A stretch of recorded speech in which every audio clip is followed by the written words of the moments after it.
Mupiam masalom. Kumusta ko ro mo karuman kun mo kamon manubuan. Kumusta ka pagliporang niyo. Salamat teman-amat bagun kosog suman-suman. Nagihatag na usab niya kanato karon nga magamit nato sa matag usa ka puluhaton. Mga pitan ninyo. Doon do'y po umakot matag sa pukatan no kinabuhi no.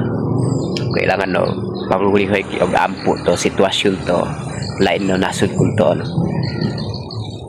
So ini ka molistan no paminuhon ta sa ini. Doon do musulod ko paumakot to matag sa pagkakanta no. Ilabiot to mga Kristohanon, mga pastors. Kailangan og ampo ki kun to ano panahon tungod kay grabe og panghitabo to lain na mo nasud no.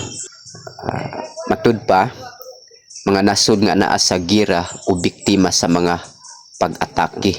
Kini nga listahan gibase sa pinakabag-o nga balita ug kasayuran karong adlaw March 3, 2026. So ini ka mo listahan so ini to sige kahubot kun to no Aldo no. So kasamtangan to bulan to March. Una-una na listahan kay Iran no nasud kayon no Iran dito Middle East no og gira si kandan tali to US o Israel. Kailangan og ampo kikay no. So sa ini kamulistahan so ini no in summary para to sa ini so kahubot og koy tabo nya kinahanglan nga magampo ta ani nga mga lugar. Una listahan Iran, Israel, Lebanon, Pakistan, Afghanistan, South Sudan, Yemen, Ethiopia, way Ukraine. So magtinabangay og ampo ang matag usa tungod sa rason nga yes, wa ta kabalo unsay plano sa Ginoo ani. Kay ang Biblia nagsulti namang daan nga mahitabo gyud ang sama ni ini nga mga panghitabo. Ang importante lang nga andam pirmi ka kanta no kinabuhi. Uya suso ini kamulistan to kasamtangan kun to no ug kahubot to lain na nasud.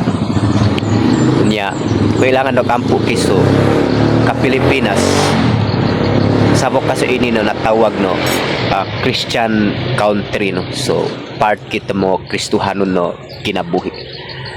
Unya ka Pilipinas dog masabok karog mano sabok karog mano og kuwato Israel way US no ka Pilipinas.